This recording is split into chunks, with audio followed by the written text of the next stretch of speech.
Hello ನಮಸ್ತೆ friends, ಇವತ್ತು ನಾನ್ ಮಾಡ್ತಾ ಇದ್ದೀನಿ ಚಿಕ್ಕಿ ಮಾಡ್ತಾ ಇದ್ದೀನಿ. ಚಿಕ್ಕಿ ಮಾಡ್ಲಿಕ್ಕೆ ನಾನು ಬೆಲ್ಲ ತಗೊಂಡಿದ್ದೀನಿ, 2 ಏಲಕ್ಕಿ ತಗೊಂಡಿದ್ದೀನಿ, 1 ಲೋಟದಷ್ಟು ನೀರ್ ತಗೊಂಡಿದ್ದೀನಿ. ಫ್ರೆಂಡ್ಸ್, ಇವಾಗ ಹೇಗ್ ಮಾಡೋದಂತ ನೋಡ್ತಾ ಹೋಗೋಣ ಬನ್ನಿ. ನಾನು ಏಲಕ್ಕಿ ಜಜ್ಜಿಟ್ಟಿದ್ದೀನಿ ಫ್ರೆಂಡ್ಸ್. ಇವಾಗ ಬೆಲ್ಲ ಮತ್ತು ಏಲಕ್ಕಿ ಕೂಡಿ ಹಾಕ್ತಾ ಇದ್ದೀನಿ. ನೋಡಿ, ಈ ತರ ಹಾಕೋಬೇಕು. ನೋಡಿ, ನಾನು 1 ಟೇಬಲ್ ಸ್ಪೂನ್ ಅಷ್ಟು ನೀರ್ ಹಾಕ್ತಾ ಇದ್ದೀನಿ. ಇಷ್ಟೇ ಹಾಕೋಬೇಕು, ನೀರು ಬಾಳ ಹಾಕೋಬಾರ್ದು. ಯಾಕಂದ್ರೆ ಇನ್ನು ಸ್ವಲ್ಪ ನಾವು ಆಮೇಲೆ ಹಾಕೋಬಹುದು.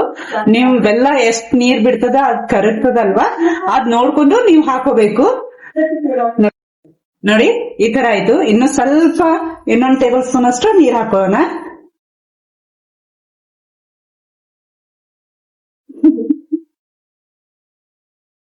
ಲೋ ಫ್ಲೇಮ್ ಅಲ್ಲಿ ಇಟ್ಟು ಮಾಡ್ಕೋಬೇಕು, ಯಾಕಂದ್ರೆ ಬೆಲ್ಲ ಕರಗ್ಬೇಕಲ್ವಾ, ಅದಕ್ಕಾಗಿ.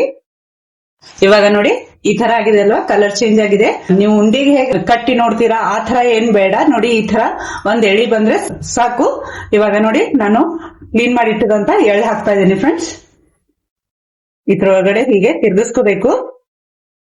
ಚೆನ್ನಾಗಿ ಹುರಿದಿಟ್ಟಿದ್ದೆ ನಾನು.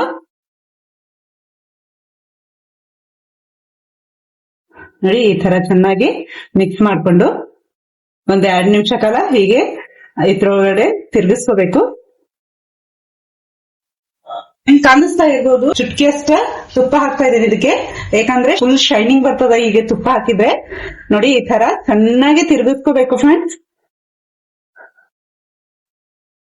ನಾನು ಸ್ವಲ್ಪ ತುಪ್ಪ ಹಾಕ್ತಾ ಇದ್ದೀನಿ. ಹೀಗೆ ಸ್ವಲ್ಪ ತುಪ್ಪ ಹಚ್ಚಿ ನಾವು ಇಲ್ಲಿ ಟೈಲ್ಸ್ ಮೇಲೆ ಆಗ್ಲಿ, ನೀವು ಚಪಾತಿ ಪ್ಲೇಟ್ ಮೇಲೆ ಆಗ್ಲಿ ಮಾಡ್ಕೋಬಹುದು. ನಾನು ಗ್ಯಾಸ್ ಟೈಲ್ಸ್ ಮೇಲೆ ಇವಾಗ ಇದು ಬಿಸಿ ಆದಂತದ ನಾನು ಇದಕ್ಕೆ ಇವಾಗ ಹಾಕ್ತಾ ಇದ್ದೀನಿ. ನೋಡಿ,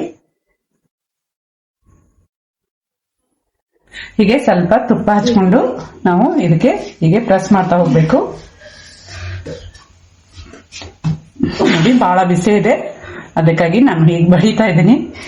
ನೀವು ಕೂಡ ಸ್ಲೋಲಿ ಮಾಡಿ. ನೋಡಿ, ಹೀಗೆ ಬಿಸಿ ಬಿಸಿ ಇದ್ದಾಗಲೇ ನಾನು ಹೀಗೆ ಮಾಡ್ತಾ ಇದ್ದೀನಿ ಅಲ್ವಾ, ಸ್ವಲ್ಪ ತಣ್ಣಗಾಕ್ಲಿಕ್ಕೆ ಬಿಡೋದು.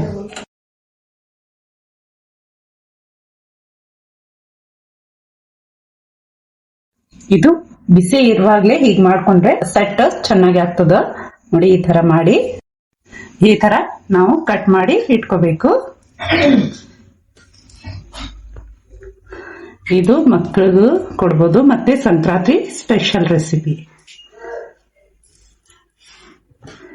ನೋಡಿ, ಈ ತರ ಮಾಡಿ, ಯಾಕಂದ್ರೆ ಇದು ಗಟ್ಟಿ ಆತಂದ್ರೆ ನಮ್ಗೆ ಕಟ್ ಮಾಡ್ಲಿಕ್ಕೆ ಬರೋದಿಲ್ಲಲ್ವಾ, ಅದಕ್ಕಾಗಿ ನಾನು ಬಿಸಿ ಬಿಸಿ ಇದ್ದಾಗ್ಲೇ ಮಾಡಿ ಇಡ್ತಾ ಇದ್ದೀನಿ.